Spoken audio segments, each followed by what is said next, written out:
Okey, Assalamualaikum, selamat petang. Kita cuba sambung uh, chapter yang berikutnya iaitu chapter yang keempat. Okey, boleh dengar semua yang ada? Okey, Boleh. okey, boleh. Okey. Uh, Cuba sambung chapter yang keempat ni berkenaan dengan work, energy, momentum dengan power. Okey, kita akan cover yang pertama 4.1 iaitu berkenaan dengan definition work energy theorem. Ini berkenaan dengan kaitan antara kerja kerja tenaga lah, yang mana dekat sini ada perubahan ke atas tenaga, dia boleh kira kerja sekali ya. Dan kita ada part berkenaan dengan potential energy.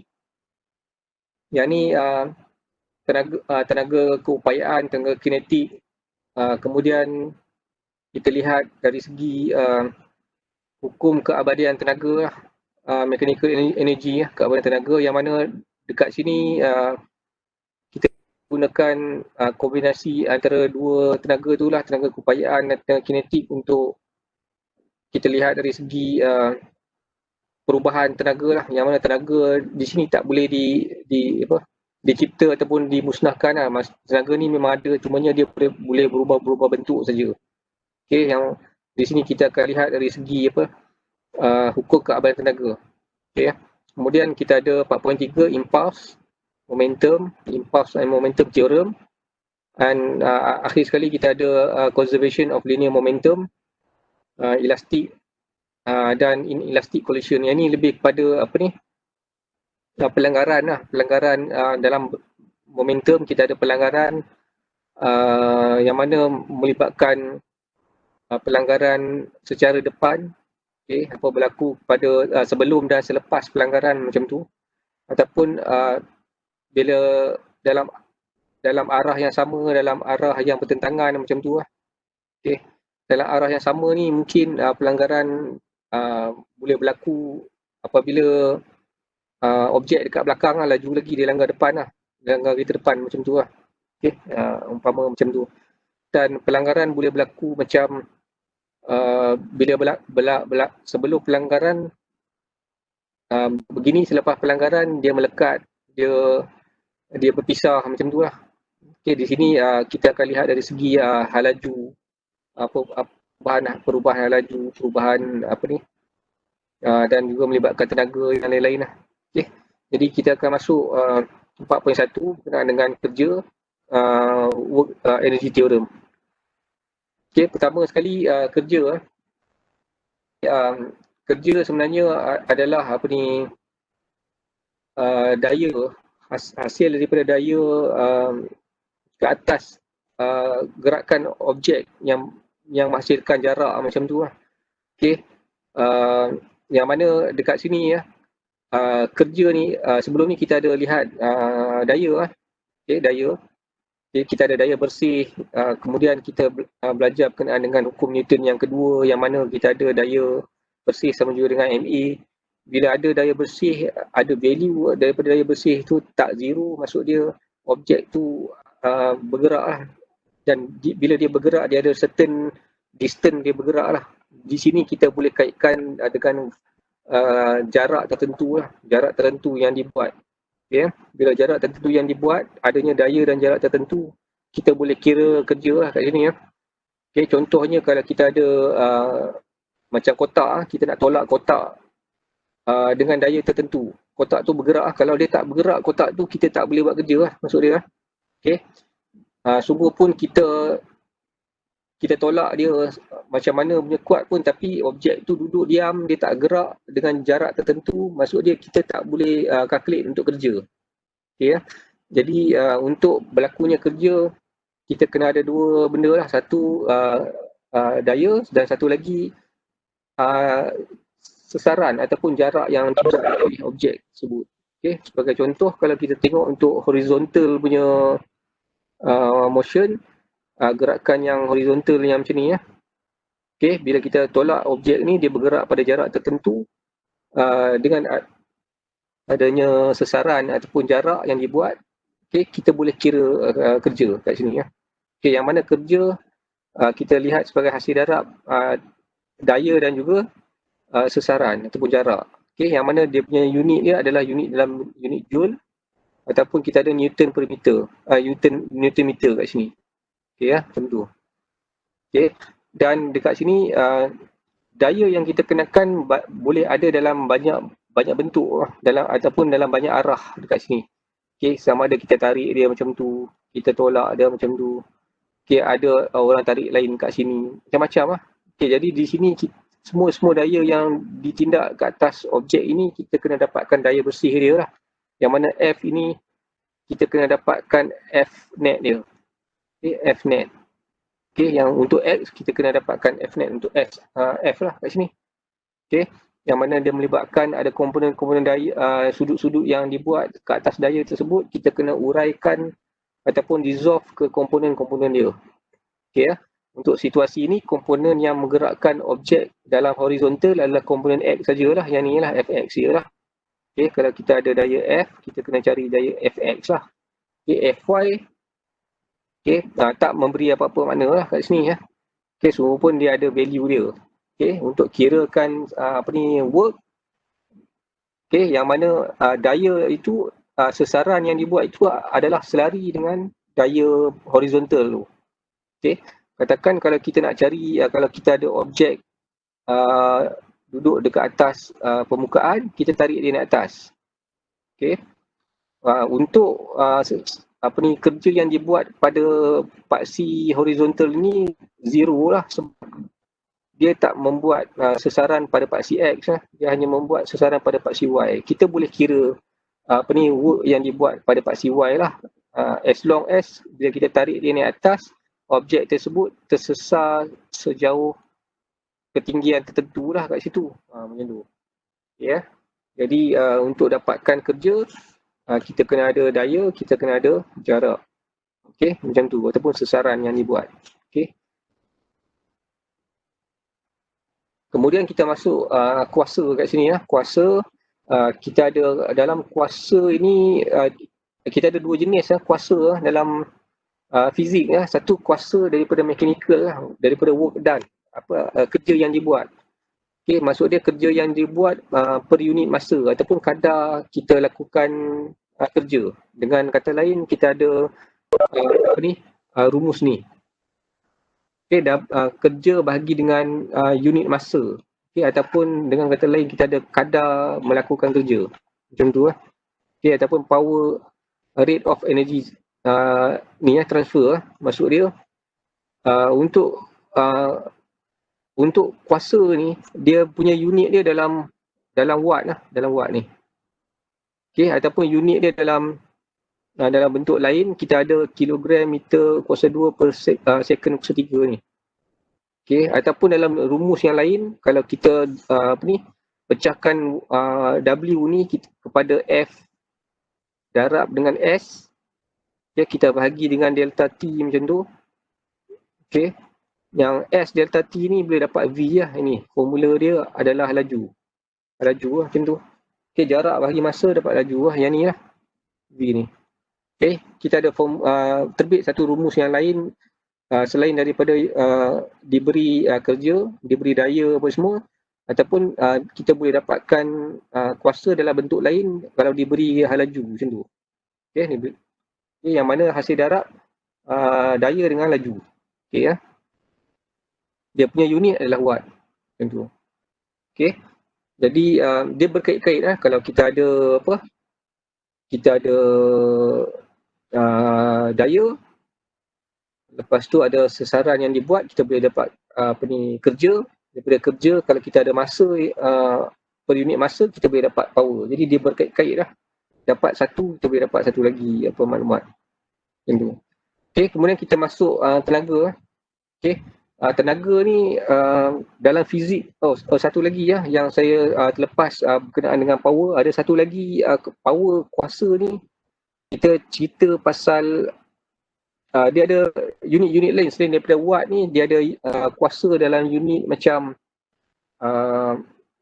horsepower apa semua lah. Yang tu dalam mechanical lah. Okay, macam tu lah. Dan ada satu lagi kuasa dalam bentuk unit yang lain yang kita sebut kuasa electrical. Macam tu lah, dalam kuasa electrical. Macam tu. Okay, dia ada dua. Satu yang mechanical punya dalam bentuk macam horsepower, power, macam tu lah. PS apa semua tu, dan satu lagi dalam mechanical punya. Okay. Dalam mechanical, dalam electrical, iaitu dalam bentuk watt lah. Macam lampu lah, berapa watt, apa semua power dia lah.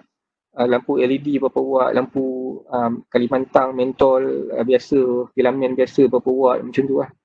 Okay, ada dua jenis. Tapi yang standard guna dia pakai watt lah, macam tu lah. Okay. Kemudian untuk energi, okay, energi kita ada dua jenis lah sebenarnya. Energi kalau dalam fizik ada banyak tenaga lah. Kita ada tenaga,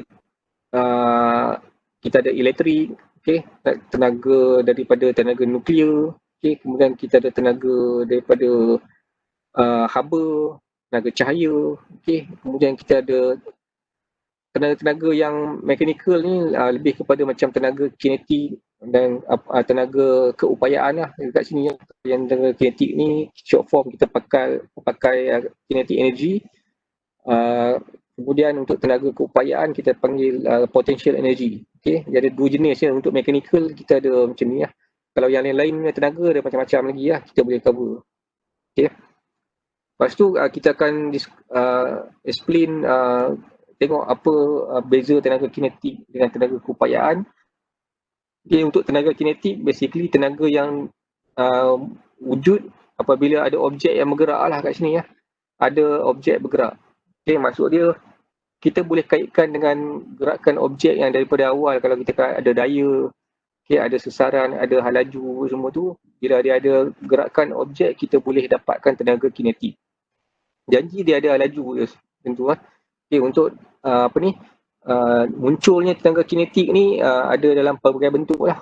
Okay, mungkin boleh ada tenaga yang muncul daripada getaran objek macam vibration lah, daripada rotation, kemudian vibration. Okay, dan kita ada translational, iaitu energi daripada motion from one location to others lah, translocation. Okay. Jadi kita ada satu daripada vibration, getaran objek, okay, objek bergetar atas bawah. Kalau macam kita ada spring, okay, vibration daripada spring, ataupun rotation, gerakan membulat lah, macam rotor, okay, ataupun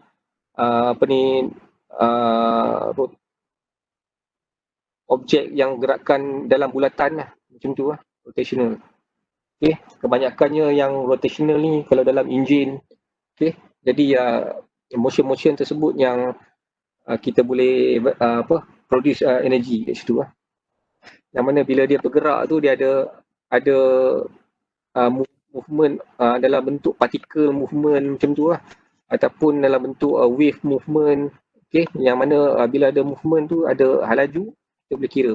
Okay, untuk kinetic energy ni adalah kuantiti skala. Okay, dan untuk kira untuk kinetic energy ni menggunakan rumus ni lah, setengah mv kuasa 2, yang mana m tu adalah jisim, v tu adalah laju. Okay, speed yang dikuasa 2 kan. Okay, yang ni boleh ada objek, kalau yang motion macam biasa ni, gerakan-gerakan yang melibatkan hal laju macam objek turun bukit, okay, turun bukit daripada certain ketinggian, dia turun bukit, dia ada produce different hal laju daripada setiap titik. Jadi setiap titik yang sepanjang perjalanan tu kita boleh kira dia punya tenaga kinetik dia. Okay, disebabkan oleh perubahan oleh laju H2. Okay. Dekat sini kita boleh lihat, kita boleh kira lah kalau macam ada situasi daripada suatu titik ke suatu titik, katakan objek tu bergerak dengan hal lajunya berubah daripada satu titik. Contohnya yang kita belajar sebelum ni, kita lontar objek daripada atas, kita lepaskan objek daripada satu ketinggian turun ke bawah. Okay. Daripada setiap ketinggian tu ada, kita boleh tengok perubahan tenaga kinetik pada dua titik yang berbeza. Katakan ada satu titik pada ketinggian paling tinggi dengan ketinggian setengah dia macam tu lah. Jadi kita boleh kira perbezaan tenaga kinetik daripada dua titik yang mana yang kita boleh ambil. Dekat sini kalau kita boleh lihat perbezaan daripada tenaga kinetik itu, kita boleh dapat satu value lah. Katakan tenaga kinetik akhir yang kita kira ini, kita dapat value katakan 10 yang tu. Okay. Kemudian objek tu katakan pada di suatu ketinggian, katakan tinggi kat sini, kita kira tenaga kinetik dia different ketinggian, different halaju. Okay, katakan halaju U kat sini sampai ni tanah. Okay, katakan dekat sini kita nak tengok V lah. Jadi tenaga kinetik dekat sini, tenaga kinetik katakan kinetik energi awal initial. Dekat sini kita ada kinetik energi final lah kat sini. Okay, final. Okay, kita kira tenaga kinetik final tolak dengan kinetik awal, kita dapat satu value macam tu. Katakan final kita dapat, kita kira 10, awal kita kira dapat 5 macam tu. Different dia dekat sini kita 5. Yang ini kita boleh relate dia dengan work done lah, work kerja yang dibuat. Okay, work. Okay. Selain daripada rumus yang kita tengok tadi tu, ada perubahan daya darab dengan laju ataupun F darab dengan S apa semua tu. Jadi rumus yang ni boleh kita guna untuk kira kerja juga. Okay, ya. Jadi kita tahu bahawa kerja unit dia dalam joule, tenaga kinetik unit dia pun dalam joule juga. Okay, macam tu lah. Jadi kita dapat tenaga kinetik akhir, kita tolak dengan kinetik awal, kita dapat value itu adalah kerja yang dibuat. Yang itu kita sebut sebagai teorem work energy theorem. Yang ni ya. Yang mana the equation implies the work done by the applied force is equal. Okay, applied force ni adalah sama juga dengan perubahan tenaga kinetik. Tu lah. Dan rumus dia yang ni. Okay ya. Perubahan tenaga kinetik berubah, perubahan tenaga kinetik bersamaan juga dengan kerja yang dibuat, work done. Macam tu. Okay, ini contoh dia, contoh untuk tenaga kinetik. Yang ini 0.45 gram baseball is thrown, dibaling, memerlukan laju 25 meter per second. Jadi soalan dia tanya what is the kinetic energy. Jadi soalan amat simple lah, just apply rumus yang setengah MV kuasa 2 dan kita dapat dia punya value lah kat sini. Okay. Dan juga what is the net work done kat sini. Work done lah. Maksud order net work done ni yang kita apply guna rumus ni lah. Kita ada position yang mana sebelum dia balik dan position laju pada setelah dia balik. Dekat sini kita ada dua titik lah. Satu halaju awal dia kosong, satu lagi halaju awal dia, halaju akhir dia 25 meter per second. Jadi untuk jawab soalan B, kita kena apply rumus yang tadi. Jadi untuk soalan A, just apply rumus setengah MV kuasa 2, masukkan value dan pastikan value yang kita masuk tu dalam unit SI unit lah. Kalau kat sini dia bagi 145 gram, convert lah ke kilogram macam tu. Okay. Dan 25 meter per second dalam unit SI, jadi kuasa 2 kan dia dan dapat value dia 45 joule. Okay, untuk B pula, kita apply work done lah, di mana different of kinetic energy initial dengan final. Daripada sini kita kira, dan untuk initial dia punya halaju awal dia kosong lah. Of course kinetic energy dia sama juga dengan kosong. Okay, untuk kira final punya, kita tahu bahawa 25 meter per second untuk velocity dah masukkan value. Yang ini dah kita kira yang awal tadi. Okay, dan tolak saja. Dan untuk work done adalah 45 joule. Okay, 45 joule. Okay, yang ni agak mudah lah. Okay, jadi untuk soalan yang bentuk macam ni kita tak tanya lah sebab ini soalan pendek ya. Okay, soalan-soalan yang nanti kita akan ada combination untuk apa ni, macam conservation of energy macam tu lah. Okay, kita ada keabadian tenaga macam tu lah. Kita akan tengok combination dua rumus lah, tenaga kinetik dengan tenaga keupayaan macam tu. Okay, Jadi kita dah settle berkenaan dengan tenaga kinetik dan rumus dia, dan kita masuk pula tenaga keupayaan, yang mana tenaga keupayaan ni lebih kepada tenaga yang tersimpan apabila objek berada pada suatu ketinggian lah, pada dia ada kedudukan tertentu, ketinggian ataupun ada distance lah daripada reference point lah kat sini. Yang mana dekat sini kalau kita tengok tenaga keupayaan ni lebih kepada kedudukan ketinggian daripada tanah macam tu, sebab dia ada tindakan oleh graviti kat sini graviti. Okay, macam tu. Okay, asalnya macam ni lah. Kalau untuk objek berada di atas lantai, okay, bila kita tarik dia ke atas, dia akan buat sesaran pada certain distance lah kat sini. Kita apply F kat sini okay, kita apply F dia akan naik pada suatu ketinggian lah maksud dia. Okay, jadi dekat sini kalau kita ingat balik work done tu, kita ada untuk kira work, kita ada nilai F darab dengan S. Okay, untuk situasi ni bila objek dia tarik atas, F ini equal dengan ada satu weight dekat sini, mg kita sebut kat sini F ni kita akan ganti dengan mg macam tu. Okay, dan S ini kalau untuk horizontal dia pakai S lah, kalau untuk vertical dia pakai H kat sini, pakai H. Itulah munculnya mgh ni yang di-classified sebagai potential energy, yang dia bergantung kepada ketinggian H ni. Makin tinggi daripada lantai, kan kita duduk pada ketinggian tingkat 5, potential energy berbeza daripada tingkat kita duduk tingkat 10 macam tu lah. Okay. Jadi makin tinggi jarak ataupun ketinggian daripada lantai, kita mempunyai tenaga kinetik yang tinggi okay, berbanding dengan kita duduk lantai 1 macam tu. Okay, jadi potential energy kita akan guna rumus mgh, yang mana dia punya unit still unit dalam joule, SI unit dia. Okay, yang mana sama juga tenaga yang kita guna tadi, tenaga kinetik joule juga, dan di sini potential energy pun dalam unit joule. Okay, jadi untuk soalan yang lebih mencabar sikit, dia lebih pada combination potential energy dengan kinetic energy dalam conservation of energy. Okay, nanti kita tengok okay, yang itu baru kita boleh apply macam-macam dalam application yang ada. Okay, contoh dia yang simple, ada 3 kg exercise ball, dia angkat pada ketinggian 2 meter daripada tanah, lantai, kira potential energy. Just apply rumus, masukkan data dan dapat jawapan dia. Simple lah kat sini. Okay, ataupun yang dalam bentuk yang lain.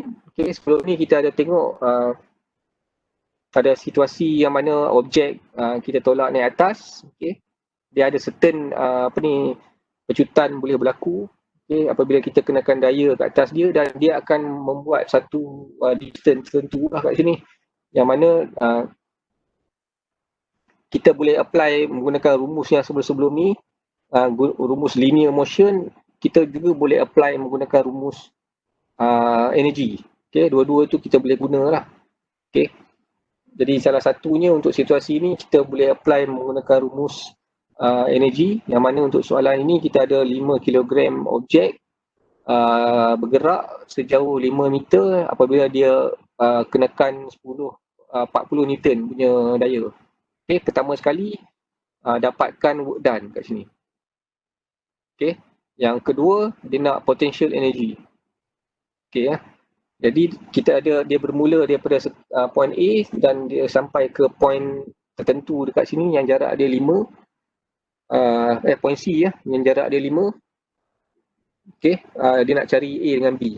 Okay, untuk solve problem ni, untuk work done, just apply W sama UFS, F daya yang dikenakan 40 Newton, jarak yang dibuat adalah 5 meter dan dapat work done.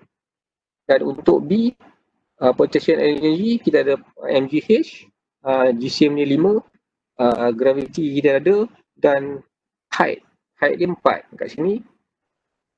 Kita ada yang ni lah height dia. Okay, yang ni 4. Okay, kita masukkan value dan kita dapat jawapan dia. Okay, ni straightforward lah. Okay, dan kemudian kita masuk conservation of mechanical energy lah. Di sini conservation of mechanical energy ni kita ada keabadian tenaga. Tenaga di conserve ni maksud dia tak berubah lah, dia maintain je. Okay, sebelum dan selepas apabila objek itu bergerak. Okay, dalam situasi ini kita boleh apply keadaan-keadaan yang macam ni lah. Okay, sama ada application dalam bandul berayun, spring, spring bergetar, ada objek daripada suatu ketinggian jatuh ataupun dia baling ke atas, ataupun roller coaster untuk objek-objek yang bergerak daripada perubahan ketinggian yang berbeza lah, dalam satu titik ke satu titik kat sini. Okay, yang mana dekat sini kita boleh lihat dari segi conservation of mechanical energy, yang mana kita boleh kaitkan di antara tenaga keupayaan dan tenaga kinetik, jumlah kedua-duanya sebelum dan selepas, ataupun pada titik 1 dengan titik 2. Macam tu lah. Okay, dalam situasi ini, kalau ni kita boleh ambil titik dia dekat sini, dekat titik A ni, banding dia dengan titik B. Ataupun titik B banding dengan titik C, macam tu. Ataupun situasi objek jatuh, point A dekat sini, kita banding dengan point B dekat sini. Macam tu lah. Maksud dia jumlah tenaga dekat A berapa, okay, jumlah tenaga dekat B berapa, macam tu. Okay, dalam situasi ni jumlah tenaga dekat A ni sama juga dengan jumlah tenaga dekat B. Okay, dekat A dia ada tenaga kinetik energi ni ya, tenaga kinetik, dia ada juga tenaga keupayaan. Okay, jumlah dua-dua ni sama juga dengan jumlah dekat tenaga kinetik E dengan tenaga keupayaan dekat E ni, dekat B, sama juga macam situasi ni lah. Di semua titik jumlah tenaga kinetik dan keupayaan dia sama dengan jumlah tenaga kinetik keupayaan di titik yang lain dalam satu sistem lah. Okay, maksud dia dekat sini dalam satu sistem ni, sistem yang untuk real life kita tak boleh apply lah. Okay, kecuali dalam vacuum di mana ada frictionless, tak ada friction, semua tu kita boleh ambil kira. Kalau ada friction, ada daya-daya lain yang menghalang daripada objek itu, daripada berlakunya keabadian tenaga ni, tak boleh lah. Sebab dalam real life kita ada tenaga-tenaga lain berubah lah. Contohnya bila objek turun daripada roller coaster, ada friction berlaku, jadi haba produce. Okay, jadi dekat situ tenaga telah berubah ke bentuk lain lah, yang mana dia berubah ke bentuk tenaga haba, macam tu lah. Okay, jadi untuk apply conservation of mechanical energy ni, dia dalam sistem yang tertutup, yang mana tenaga-tenaga yang berubah bentuk ke bentuk lain tu kita abaikan. Hanya berlaku perubahan ke atas tenaga keupayaan dengan tenaga kinetik saja. Macam tu lah. Okay, yang mana tenaga ni kalau kita tengok, kita tak boleh nak cipta. Tenaga ni memang ada. Okay, dia tak boleh kita musnah, kita tak boleh buang dia. Dia ada dalam amount yang tertentu, tapi amount tu kita boleh main-main, hanya kita boleh ubah ke bentuk-bentuk yang lain. Ya, mungkin 100% dekat potential energy, tapi dia boleh berubah ke kinetic energy dalam kedudukan-kedudukan tertentu. Okay, ya. Jadi total pada semua titik tu sama. Okay, dalam real life kita tak boleh nak apply untuk situasi ni lah. Cumanya kita kena ambil kira faktor-faktor lain lah. Kena ambil kira faktor tenaga haba hilang, tenaga cahaya, macam tu lah. Okay, macam bila melibatkan pelanggaran, berlakunya perubahan tenaga-tenaga yang lain lah. Macam tu. Okay. Jadi dekat sini kita ada conservation of mechanical energy, yang mana jumlah tenaga sebelum, okay, dan juga jumlah tenaga selepas adalah sama. yang mana setiap titik yang kita nak lihat perubahan tu value dia sama. Dengan kata lain kita sebut sebagai constant value lah. Constant value. Titik A sama, jumlah dia katakan 100, titik B jumlah dia 100, titik C jumlah dia 100. Constant value lah, itu contoh dia. Okay, ya. Okay, contoh yang saya boleh tunjuk yang melibatkan objek free fall. Okay, objek kita lepaskan daripada satu ketinggian 20 meter lah ini. Ini saya buat table. Dia lepas pada ketinggian 20 meter kat sini. Objek itu GCM ni 0.6 kilogram. Kita lepas pada 20 meter. Apa jadi ke atas dia dari segi tenaga keupayaan dan juga tenaga kinetik. Okay, ya. Okay, yang mana dekat sini sebelum ni kita ada belajar dalam chapter yang kedua, kita boleh kira value dari segi masa, okay, dari segi hal laju dia apa semua untuk objek yang jatuh, okay, certain condition lah kat sini. Okay. Pada ketinggian 20, okay, pada start saja dia nak baling, dia lepas, dia bukan baling, dia lepas. Maksud dia pada start saja dia lepas, hal laju pada titik dia lepas itu hal laju dia adalah kosong lah. Laju awal lah disebut kosong. Okay, yang mana kalau kita kira untuk tenaga kinetik, kita guna rumus yang ni. Okay, hal laju dia kosong, maksud dia tak ada kinetic energy, dia tak ada lah. Pada titik yang paling tinggi tu, kinetic energy dia zero lah. Pada masa yang sama, kita boleh kira tenaga keupayaan. Yang mana guna rumus MGH, kita masuk nilai M 0.6, G 9.81, H dia 20, kita kira dapat 117.72. Okay. Jumlah semua tenaga pada titik 20 ni, 20 meter adalah ini, 117. Yang mana kita ambil kira 117.72 campur dengan kosong dapat ni. Macam tu lah. Pada ketinggian 15, kita kira tenaga keupayaan, tenaga kinetik, dia dapat macam ni ya. Okay, ya. Yang mana pada ketinggian 15 meter, hal laju dia semakin bertambah. Okay. Hal laju dekat 10 lagi tinggi, hal laju dekat 5 lagi tinggi, hal laju dekat kosong dekat sini, sebelum dia nak cecah tanah tu, hal laju dia paling maksimum sekali lah, dia sebut lah kat sini. Jadi kalau kita tengok trend, tenaga keupayaan makin lama akan makin merosot, tenaga kinetik dia makin lama akan makin meningkat. Okay, ya? Jadi kalau kita tengok satu-satu, pada kedudukan yang tengah-tengah, kedudukan yang mana tinggi dia tengah dekat 10 ni, value tenaga keupayaan dengan tenaga kinetik adalah sama. Okay, ya? Yang mana jumlah kedua-dua tenaga di semua titik 15, 10, 5, 0 ni, jumlah dia semua sama. Ya, itu maksud dia value dia adalah constant dan tenaga itu adalah sama, diabadikan lah. Okay, dia disebut keabadian tenaga. Okay, ya. Sama juga dekat 5, samalah juga dekat 0 ni, maksud dia ketinggian hal laju ni di sini adalah hal laju yang maksimum sebelum dia cecah tanah. Kalau dia cecah tanah, hal laju dia 0 lah. Okay, dan total semua hal laju tenaga dia adalah sama saja. Okay, yang ni selepas kita tolak tepi dari segi rintangan apa-apalah kat sini yang boleh mengurangkan tenaga tu hilang ke tempat lain lah. Tenaga haba, geseran udara apa semua. Okay, ya. Jadi dekat sini kita boleh buat kesimpulan dekat sini bahawa conservation of tenaga ni, kita boleh ambil kira jumlah tenaga keupayaan dan tenaga kinetik sebelum dan adalah konstan sama juga dengan yang selepasnya. Yang persamaan ini kita boleh lihat dalam bentuk persamaan yang berbentuk begini. Okay, ya. Jadi kita identify dua titik. Satu titik yang mana kita jumlah tenaga dia. Okay, dan kita sama juga dengan satu lagi titik yang kita jumlahkan tenaga dia. Macam tu.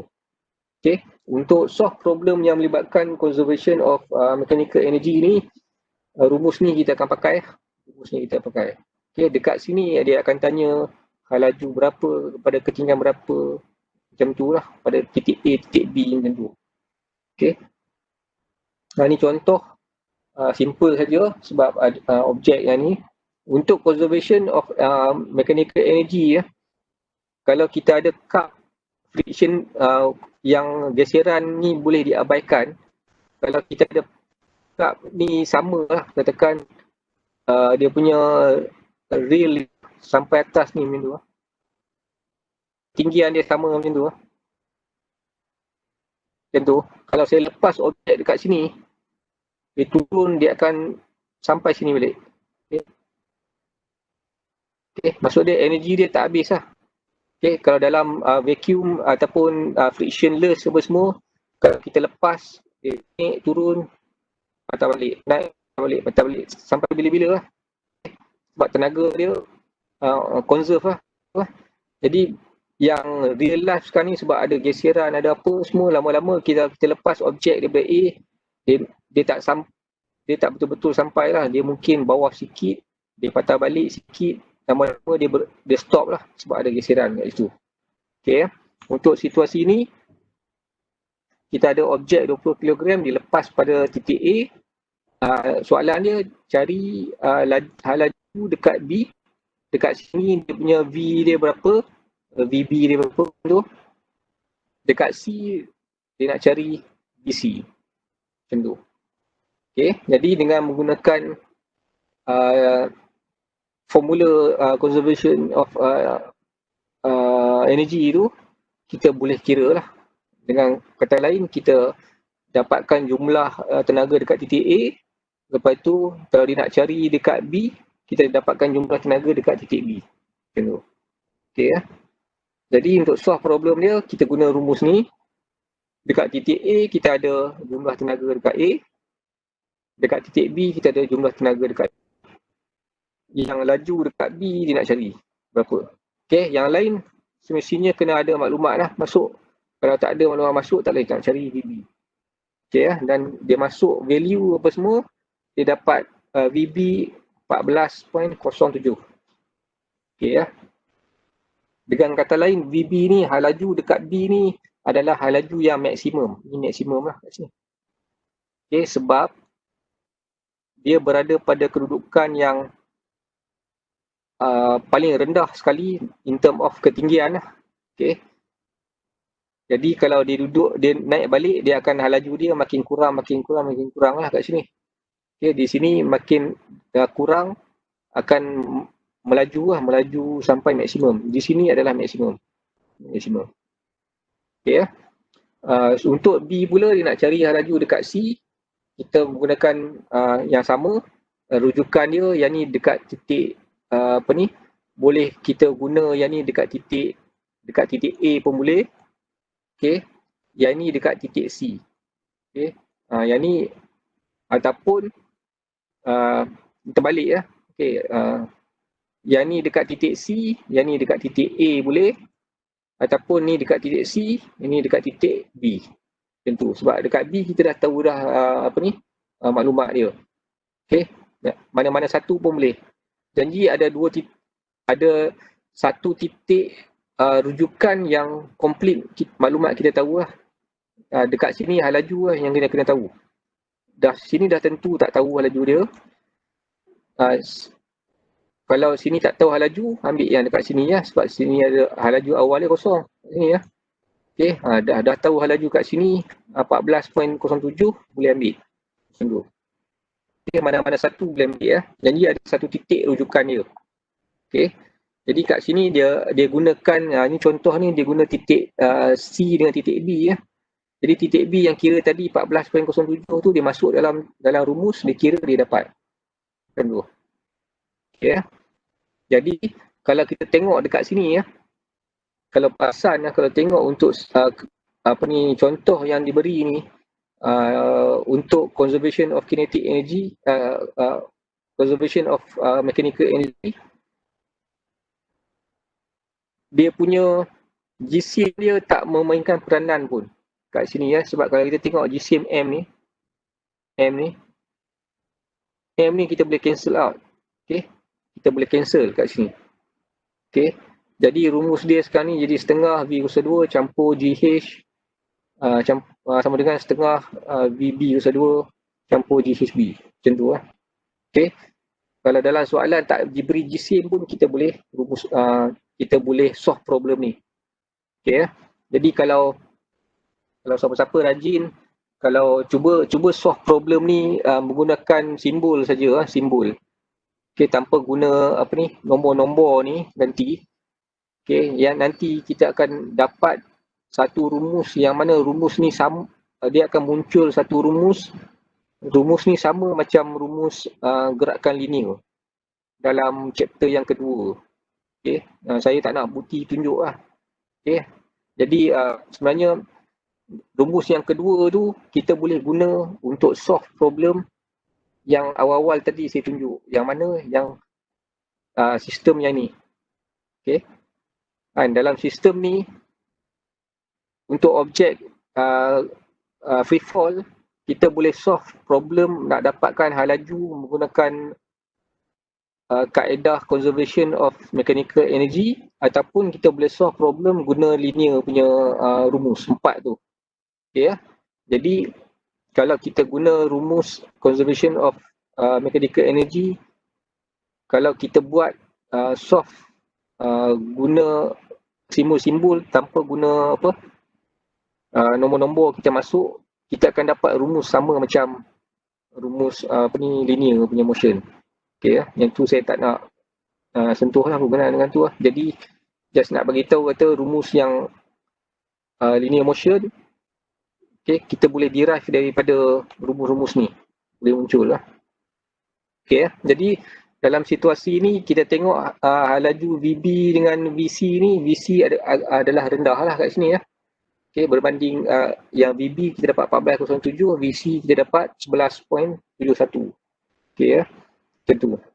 Okay, jadi untuk conservation of energy yang tadi saya kata awal tadi, kalau pada ketinggian, kalau katakan kita extend objek rem landasan ni sampai atas pada ketinggian yang sama 5 meter, kalau objek dekat titik 5 meter kat sini, hal laju dia still kosong sama kat sini ya, hal laju kosong kat sini sebab ini baru dia lepas macam tu lah. Okay, dan di sini kita boleh apply dalam application yang lain macam bandul apa semua. Okay, kalau kita tengok yang dekat untuk bandul tu, kita tengok dekat sini ya, kita boleh nampak pada titik yang paling maksimum height yang dia buat, tenaga kinetik dia adalah kosong, tenaga keupayaan dia adalah maksimum. Pada titik ini tenaga keupayaan adalah kosong sebab ketinggian dia dah kosong, tenaga kinetik dia maksimum. Macam tu lah. Okay, boleh tengok beza dia kat sini ya. Okay, high potential energy, low kinetic energy, maximum potential energy, minimum potential energy, maximum kinetic energy. Itu lah.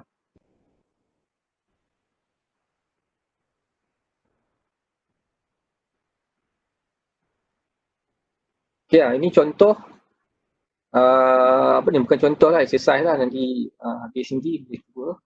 Ya, ini dia extend sampai ujung ni, dia gunakan ilmu yang sebelum ni lah. Bila dia sampai dekat titik C, dia ada hal laju tertentu, kemudian dia buat jarak 120 meter, yang ni kita kena apply linear motion lah, linear motion kat sini. Okay, ya. Rumus-rumus gerakan linear yang 4 tu. Okay, jadi dia combine ada potential energy dengan linear motion sekali dalam satu soalan. Macam tu. Okay, ya. Okay, dia combine chapter 4 dengan chapter 2. Okay. Kemudian kita ada kat sini momentum. Okay. Jadi untuk momentum dia ada prinsip keabadian momentum juga, dan momentum basically rumus agak simple, iaitu hasil darab jisim dengan laju kat sini. Okay, kita ada dekat sini momentum sama juga dengan M darab dengan V ya. Yang mana M ini ada dalam kilogram, V ini dalam unit meter per second, dan unit dia adalah ini lah, kilogram meter per second. Okay. Dia ada objek, dia punya efek dia, momentum ni kalau objek tu, kalau katakan motor dengan kereta, kereta dengan motor bergerak dengan speed dia 100 km per jam lah katakanlah. Kemudian masing-masing dia ada momentum masing-masing lah. Cumanya beza dia dari segi jisim dia lah. Kalau jisim kereta dengan jisim motor, jisim kereta lebih besar lah. Okay, untuk kira momentum kereta lagi besar lah berbanding dengan momentum motor pada kelajuan yang sama. Macam tu lah. Okay, jadi kalau dari segi momentum, kita boleh tengok nanti efek dari segi impact. Kalau macam kita hit langgar dinding ke, dari segi impulse apa semua dalam bentuk force, beza lah kat situ lah. Okay, yang main peranan sungguh pun laju sama tapi jisim yang berbeza dia akan impact yang lebih besar lah. Okay. Jadi kereta akan bagi impact yang besar lagi lah untuk momentum. Sekejap lagi kita tengok. Okay. Jadi di sini momentum dia boleh rumus yang tadi kita boleh tengok. Kita ada apa? Jisim darab dengan laju. Momentum juga kita boleh tengok dari segi sebab bila kita discuss berkenaan dengan laju ni boleh ada laju awal, laju akhir. Okay? Bila ada laju awal, laju akhir, initial dengan final punya velocity, kita boleh kira momentum awal, kita boleh kira momentum akhir. Okay? Contohnya pada satu titik kereta tu bergerak dengan laju 80 sampai satu lagi titik dia bergerak dengan laju 120. Ada beza dari segi laju, jadi kita boleh kira dari segi perubahan terhadap momentum lah kat situ lah. Okay. Jadi kalau kita lihat perubahan terhadap momentum dan juga kita tengok kadar perubahan momentum tersebut, kita boleh kaitkan ni dengan daya kat sini. Macam tu, F. Macam tu lah. Okay, ya. Jadi kita ada dua laju, kita boleh kira momentum. Kalau ada masa, kita boleh dapat daya. Dekat sini, kita boleh kaitkan dengan kadar perubahan momentum, dia boleh produce value dia itu adalah daya yang dihasilkan. Okay, ya. Jadi sekarang ni kita boleh tengok kaitan di antara daya dengan momentum dan juga daya dan juga pecutan kat sini ya. Sebelum ni kita tengok kita ada net force equal to MA dalam hukum Newton yang kedua. A pula ni boleh dapat perubahan hal laju dengan masa. Okay, perubahan laju dengan masa kat sini, dan M yang kita ada ni bila kembangkan jadi momentum. Okay, perubahan momentum ataupun kadar perubahan momentum. Kita boleh dapat daya kat situ. Okay, ya. Jadi dekat sinilah munculnya kita boleh lihat dari segi hasil darab daya dengan masa terhadap perubahan momentum. Yang ni kita sebut sebagai impulse. Okay, ya, impulse. Yang mana dekat sini kita ada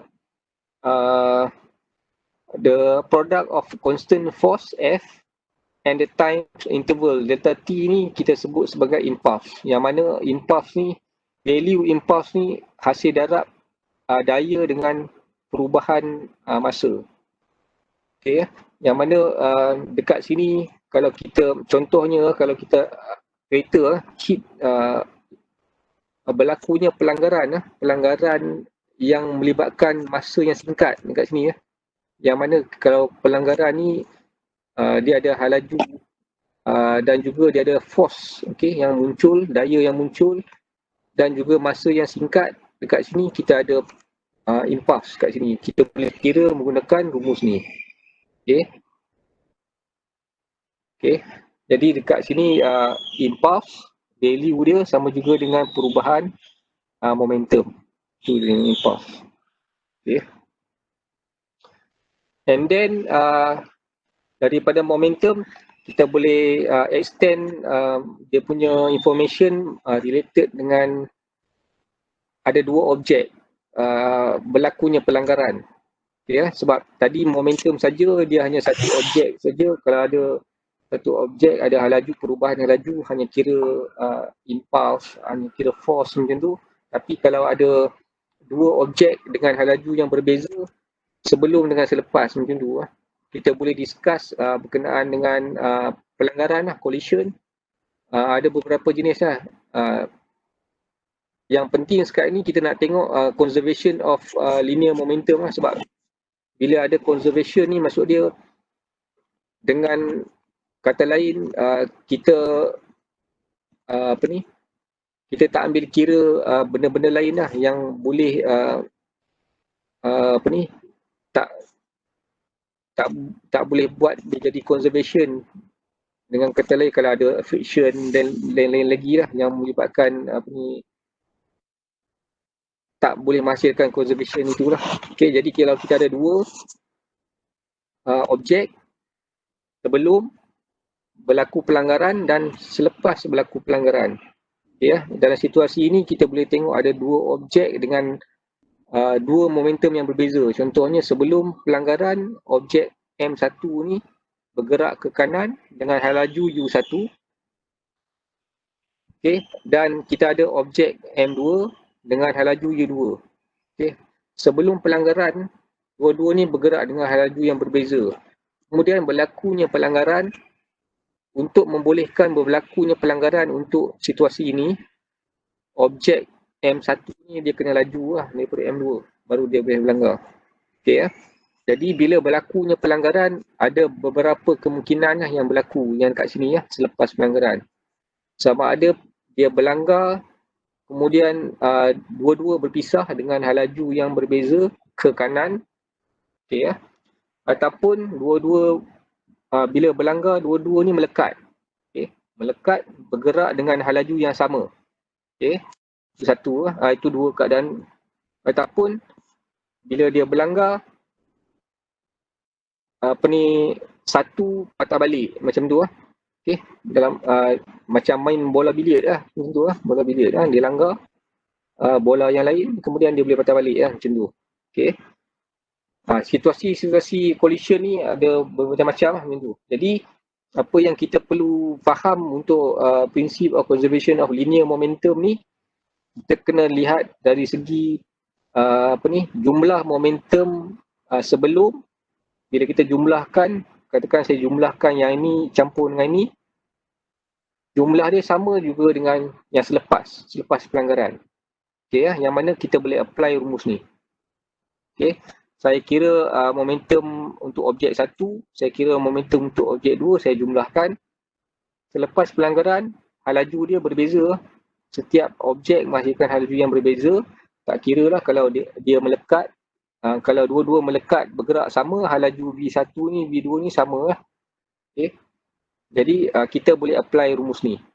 Jadi di sini ikut keadaan laju sebelum dengan selepas. Kita boleh apply prinsip of conservation of linear momentum. Okay. Jadi dekat sini kita boleh tengok contoh dia macam mana nak apply rumus ni. Kita ada objek M1, objek M1 10 kg travelling with velocity 5. Okay, yang ini dia ada disebut collide, berlanggar with another object of GCM 4 dengan velocity 2. Okay, selepas pelanggaran, objek M1 slow kepada 3. Okay, if both travel at the same direction. Okay, what is the velocity of M2 after collision? Okay, sebelum kita nak teruskan kita jawab, kita kena lukis dulu lah. Okay, jadi apa-apa bentuk objek yang bergerak arah dia, kita kena sedia maklum dia akan bergerak daripada kiri ke kanan sebagai laju yang positif. Okay, laju positif kiri ke kanan. Kalau kanan ke kiri, laju dia negatif kat situ. Jadi perbezaan dari segi arah akan mewujudkan laju yang negatif ataupun positif macam tu. Untuk situasi biasa sedia maklum, kiri ke kanan positif, kanan ke kiri negatif. Untuk situasi ni dia kata objek travel same direction. Maksud dia kita ada dekat sini M1 10 kg, dia punya laju dia 5. Okay, dia berlanggar dengan objek dengan laju 2 kat sini. Okay, kalau benda duduk dekat depan ni laju tinggi, dia tak boleh langgar. Okay, dekat sini laju dia 2, dia punya jisim dia 4 kat sini. Macam tu lah. Okay, dia bergerak dalam arah yang sama lah. Okay, dia langgar objek ni, ini sebelum lah.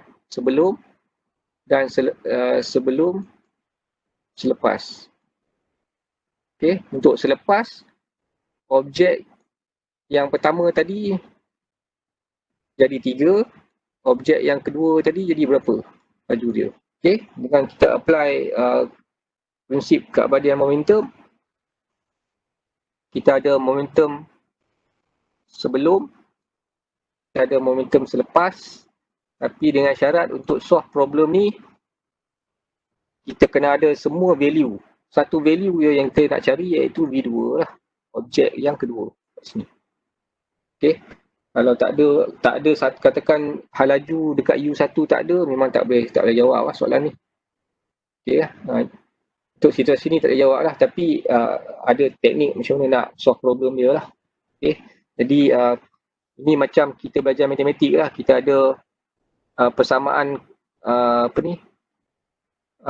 persamaan serentak lah, maksud dia kita ada persamaan X dengan Y, katakan kita ada 2X campur dengan Y sama juga dengan 1 macam tu lah. Ada dua pembelit ubah X dengan Y ni. Jadi untuk dapatkan X dengan Y ni, dia kena ada dua formula, dua persamaan lah. Kena ada satu lagi, ni persamaan 1. Dia kena ada satu lagi persamaan dia, katakan 3X campur 4Y. Sama juga dengan 4 macam tu. Ada dua persamaan baru boleh solve lah. Kita ganti X ni masuk dalam ni, semua kita boleh dapat. Yang ni pun sama lah. Okay, kalau dua parameter yang kita tak tahu, kita tak boleh solve. Okay, untuk situasi ni kita boleh solve sebab yang lain diberi cuma V2 saja yang kita tak tahu. Jadi kita masukkan value, kita dapat 7. Okay, untuk situasi ni kalau dua parameter tak tahu, kita boleh solve guna kaedah, nanti sekejap lagi kita tengok lah, kaedah perubahan tenaga kinetik sebelum dengan selepas kita boleh pakai. Yang itu lain sikit lah tu. Jadi untuk pelanggaran ni yang saya sebut sebelum ni, kita menggunakan prinsip keabadian momentum sebelum dan selepas. Untuk pelanggaran, dia ada banyak jenis. Satu pelanggaran yang bila dia berlanggar, selepas tu dia berpisah macam soalan tadi. Dia berlanggar, dia boleh melekat macam tu. Okay. Yang berpisah ni kita sebut sebagai elastic collision. Okay, ya. Contoh dia yang lebih faham lagi, kalau kita ada bola. Okay, bola sepak, bola apa tu, yang bila kita baling dekat dinding, dia pantul balik. Okay, dia melantun balik, kita boleh tangkap. Okay, kalau dari segi momentum, kita boleh apply untuk sebelum dan selepas lah. Sebelum pelanggaran, objek itu bergerak, bola itu kita baling dengan laju tertentu. Okay. Objek satu lagi, dinding lah. Dinding itu sebelum berlanggar, dia duduk diam lah macam tu lah. Bila berlanggar, bola itu tak melekat lah. Tak melekat maksud dia melantun, objek dinding tu duduk diam lah. Maksud dia, kita sebut sebagai elastik lah. Elastik maksud dia, dia boleh melantun balik lah macam tu lah. Okay, melantun balik. Objek-objek yang bila kita berlaku pelanggaran, dia tak melekat, disebut sebagai elastic collision. Yang mana kita boleh assume tenaga kinetik sebelum dengan selepas adalah sama. Okay, macam tu lah. Okay, jadi kita boleh apply sama macam soalan yang tadi kita buat.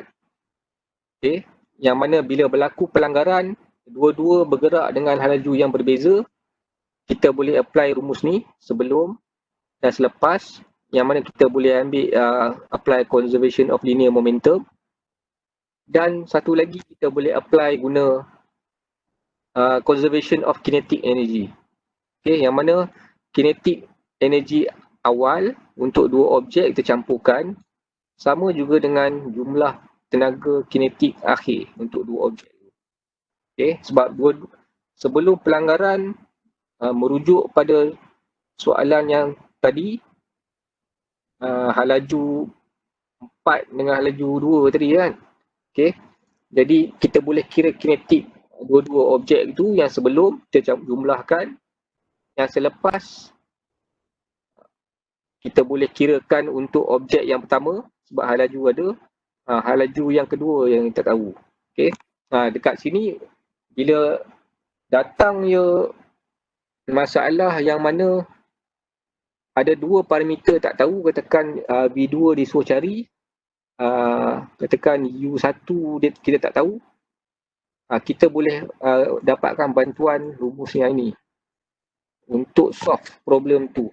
Okay, dah jadi ada dua persamaan, kita boleh solve guna persamaan serentak. Tentu lah. Okay, jadi situasi yang elastik. Situasi yang tak elastik ni situasi yang mana bila dia selepas pelanggaran dia melekat dulu. Okay, yang mana dekat sini ada energy loss lah, ada energy loss. Macam kita ada contoh macam plastisin lah, kita baling dekat dinding. Jadi sebelum pelanggaran kita boleh kira, selepas pelanggaran dinding objek plastisin tu dia tak melantun balik kat kita. Jadi itu kita sebut sebagai tak elastik lah. Dekat sini kalau untuk keadaan yang tak elastik, kita tak boleh apply yang rumus-rumus yang ini lah. Sebab yang ni untuk yang tak elastik tu dia ada energy loss kat situ lah, energy loss. Okay, jadi kita tak boleh guna conservation of kinetic energy untuk pakai. Okay. Jadi untuk solve problem menggunakan prinsip keabadian momentum, still kita boleh pakai lah, sebab untuk kinetic energy sebelum dan selepas yang ini, untuk elastik kita tak boleh pakai. Cumanya untuk rumus untuk prinsip keabadian momentum sebelum dan selepas kita boleh pakai. Cumanya selepas pelanggaran dia melekat, hal laju dia sama lah. Laju dia sama, yang mana dekat sini M1 U1 V1 tu V1 dah sama juga dengan V2. Okey, hal laju dia. Jadi kita boleh faktorkan V keluar, kita boleh cari V kat sini lah menggunakan rumus ni. Okey, asalnya rumus yang umum tadi lah. Macam tu. Yang sebelum ni still sama. Okey, ni situasi dia. Okey. Ini contoh dia. Okey, ini saya tak ni lah, nanti boleh tengok. Yang ni yang energy loss lah, yang nak cerita pasal apabila berlaku pelanggaran untuk situasi ini, energy loss kat sini. Yang ni melibatkan objek yang stick together lah, dia melekat. Kita boleh kira energy loss sebelum dan selepas kat sini ya. Kita kira jumlah tenaga kinetik sebelum. Yang ni ya, jumlah tenaga kinetik dia yang sebelum kita dapat dekat sini 496. Selepas pelanggaran kita kira, kita dapat 143. Jadi ada loss sebanyak inilah disebabkan oleh melekat tadi ya. Okey. Okey. Jadi kita ada kat sini untuk akhir sekali ya dalam momentum ni kita ada explosion. Okey, still guna rumus yang sama, iaitu rumus ni ya. Rumus sebelum pelanggaran dan selepas pelanggaran still yang sama, tapi untuk explosion ni dia apply untuk objek macam pistol, meriam ataupun macam ni lah, orang nak naik boat dia tolak macam tu lah. Asalnya statik, bila lompat masuk dia akan objek bergerak menjauhi satu sama lain. Okey, asalnya rumus yang sama macam ni guna conservation of momentum, tapi untuk sebelum pelanggaran itu dua-dua objek tu diam. Okey, cannon ni pun diam, peluru cannon pun diam. Jadi dekat sini hal laju awal dua-dua ni kosong. Okey, jadi total semua jadi kosong lah kat sini. Cumanya selepas letupan itu dua-dua objek berpisah menjauhi antara satu sama lain lah. Ini ada recoil balik daripada cannon. peluru ni pergi ke depan macam tu lah. Dia sama macam pistol semua lah, ataupun eksperimen yang macam ni. Okay lah. Jadi rumus dia kita pakai yang ni.